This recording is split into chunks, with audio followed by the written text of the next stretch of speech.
Assalamualaikum warahmatullahi wabarakatuh. Pada pertemuan 4 kali ini kita akan membahas tentang array pada Pascal. Sebelumnya untuk array ini akan jadi materi terakhir pada Pascal ini ya. Jadi untuk minggu depan kita udah belajar tentang Visual Basic atau VB. Yang pertama ada pengertian array. Array adalah sebuah variabel yang dapat menyimpan banyak nilai sekaligus yang memiliki tipe data yang sama. Jadi kalau kemarin kita belajar kan variabel nampung nilai satu doang tuh, misalnya ada variabel string, dia nampung ya udah satu kata doang atau satu kalimat doang. Nah kalau di array ini dia bisa nyimpen langsung banyak sekaligus. Gimana cara bedainnya tuh? Kalau kita udah nyimpen banyak itu, ada namanya indeks array. Nah, yang disimpan di dalam array itu disebut elemen array. Jadi nanti ada berapa elemen dari setiap array itu. Misalnya ada 10 elemen dari satu array itu. Nah, setiap 10 elemen itu mempunyai indeks masing-masing. Indeks ini yang jadi pembeda atau penunjuk lokasi penyimpanan dari data tersebut. Nah, indeks array pada Pascal akan dimulai dari 1 sebagai penyimpanan pertamanya. Lanjut ada deklarasi array. Di sini ada contoh array A dengan 10 elemen. Nah, tiap elemen memiliki nilai antara 10 hingga 100. Ini ada nilai A, ada indeksnya, yang di dalam kurung siku ini indeksnya ya. Jadi A1, A2, A3 sampai 10 kan ada 10 elemen. Nah, jadi nanti kayak urutan gitu. Ada urutan 1 isinya 10, 2 isinya 20. Jadi nanti nilai 10 ini disimpan di A1, nilai 20 disimpan di A2. Begitu seterusnya sampai nilai 100 yang disimpan di A10. Jadi kalau setiap indeks ini menyimpan data yang berbeda.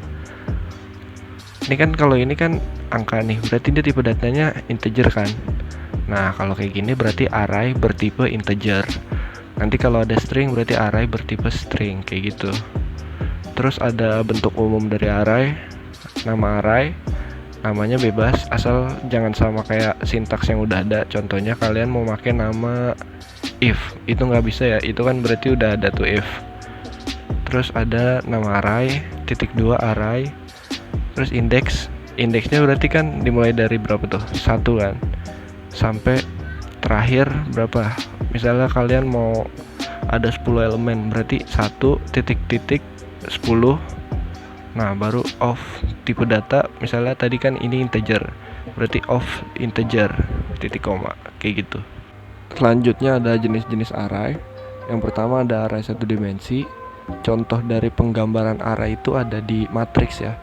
Jadi kalau array satu dimensi contohnya matriks baris ataupun matriks kolom, sedangkan array dua dimensi itu dia udah punya baris dan kolom. Kalau array tiga dimensi dia punya baris 1 atau baris 2 dan kolom. Jadi tergantung dari berapa dimensinya atau disebut dimensi banyak. Kita masuk jenis array yang pertama, ada array satu dimensi.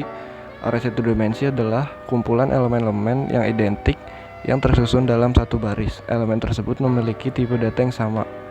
Nah, tetapi isi dari elemen tersebut bisa berbeda. Bentuk umumnya ya tadi ya kayak yang biasa. Contohnya nih, ada nama variabel arraynya nilai. Array indeksnya dari 1 sampai 10, berarti elemennya 10 ya. Terus tipe datanya integer. Lalu kita masuk ke contoh program array satu dimensi.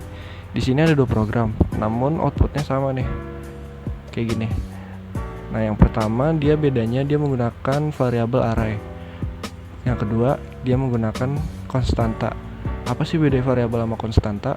Jadi kalau variabel itu dia nginput nilainya nih di bawah nih. Jadi nilai dari variabel itu bisa berubah-ubah. Jadi kalau variabel nilainya bisa diinput dari user. Sedangkan kalau konstanta nilainya tetap. Jadi nilainya udah ada di deklarasiin. Kalau di sini kan 2, 7, 13-nya kita masukin sendiri-sendiri. Kalau ini udah otomatis dideklarasiin di konstanta. Kita menggunakan perulangan untuk mencetak dari si array tersebut. Pertama kan kita input dulu nilai arraynya. Jadi bilangan indeks ke-1 kita input 2 nilainya.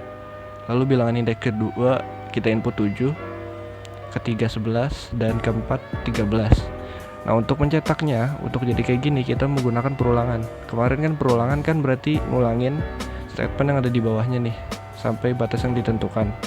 Di sini kan indeksnya 4, berarti kita harus mengulang 4 kali ya.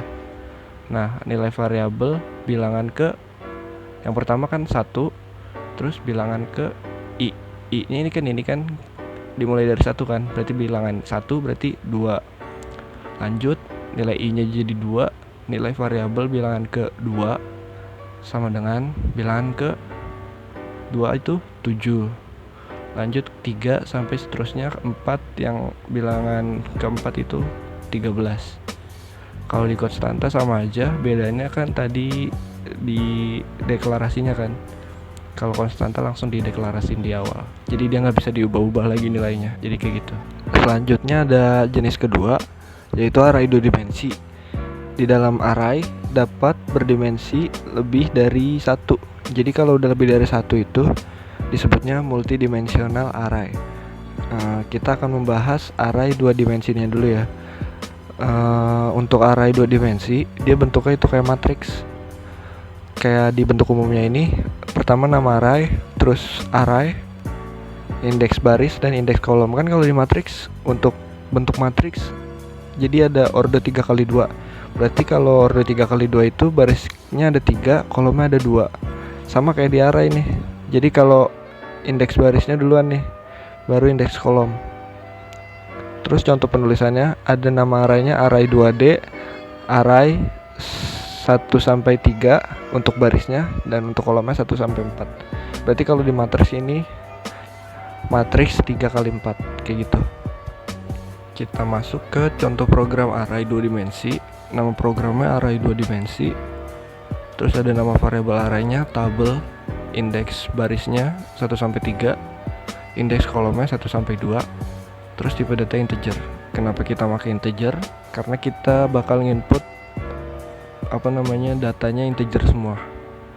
Terus untuk penginputan variabel arraynya di 2 dimensi, kita gunain nama arraynya, terus dalam kurung sikunya ini kita tulis indeksnya. 2 indeksnya kita pakai ya. Jadi indeks baris dan kolomnya. Contoh penggambarannya di matriks kayak gini. Jadi indeks 1, indeks baris 1, kolom 1 kita input 3. Terus baris 1 kolom 2 kita input 4, baris 2 kolom 1 kita input 5, begitu seterusnya. Dan untuk pencetakan outputnya kita gunain lagi 2 perulangan nih. Perulangan pertama untuk baris, lalu perulangan kedua untuk kolom.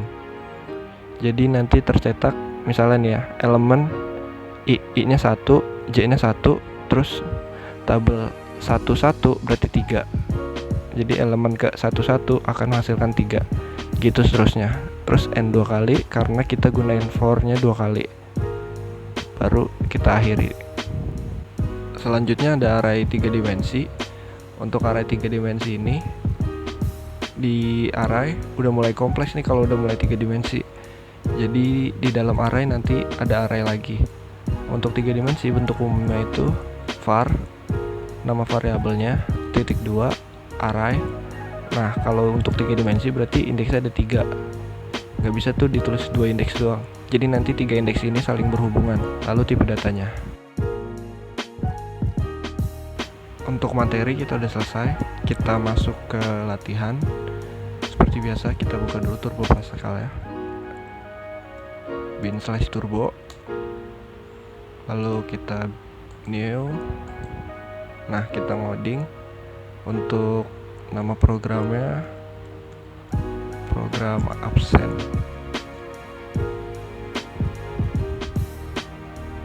Untuk ngodingnya saya skip aja kayak biasa. Nanti saya jelasin di akhir untuk memudahkan kalian buat ngerjain LA nya, biar ngerti juga buat logikainnya.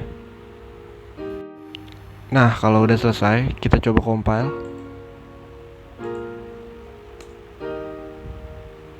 Kita running. Pertama kita suruh masukin jumlah mahasiswanya. Ini buat contoh aja ya. Misalnya 3. Nama mahasiswanya kita tulis. Kalian bisa tulis nama kalian aja ya. Bebas buat dicontoh kayak gini. Terus absen mahasiswa. Untuk nomor absennya kita masukin. Misalnya kita mau nomor absen kedua. Nah, absen nomor 2 adalah Didi. Berarti program kita udah bener ya. Jadi kalian input 3 orang, terus kalian masukin nomor absennya, nanti yang keluar adalah sesuai dengan yang kita input. Kalau nggak sesuai berarti program kalian masih ada error. Kita balik lagi ke programnya buat ngejelasin gimana logika dari programnya.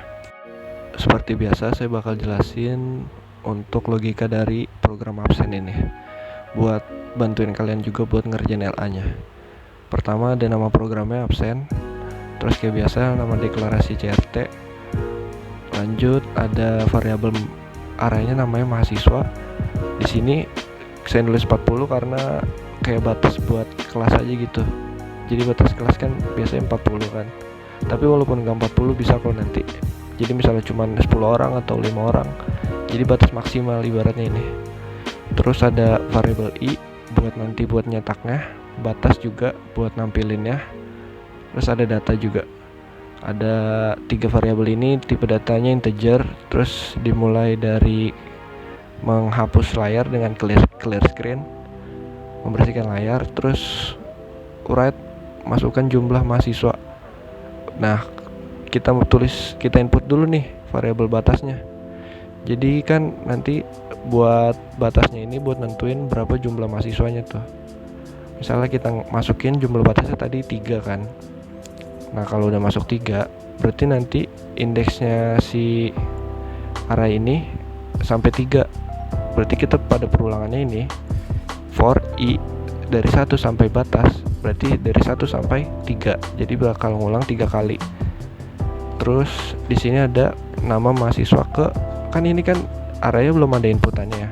Jadi kita nanti inputnya lewat si user. Kalau udah kayak gini kita buat inputannya menggunakan perulangan juga, sama kayak buat percetakannya, sama kayak inputan ini. Terus buat ini nama mahasiswa kan dimulai dari 1 berarti masuk nih mahasiswa 1. Nanti misalnya kalian input tadi Budi, berarti mahasiswa 1 masuk nilainya Budi. Terus ulang lagi mahasiswa 2, kalian input Didi, berarti mahasiswa di 2 nanti masuk nilainya Didi. Ya kayak gitu sampai seterusnya sampai 3, bebas kalian mau masukin nilainya apa. Terus untuk nyetaknya kita nggak gunain perulangan karena kita mau ngambil absen dari 1 orang. Kita buat dulu inputan dari nomor absennya, masukkan nomor absen mahasiswa. Nanti absennya kita input ke variabel data. Nah nanti data ini bakal jadi indeks buat yang dicetakkan nih. Terus absen nomor data kan tadi misalnya kalian input, kalian mau nyari nomor absen ke 2. Nanti kan berarti absen nomor 2 adalah mahasiswa kan indeksnya jadi 2 kan datanya 2, mahasiswa 2. Tadi yang udah diinput di sini mahasiswa 2 siapa? Didi. Berarti nanti akan tercetak absen nomor 2 adalah Didi.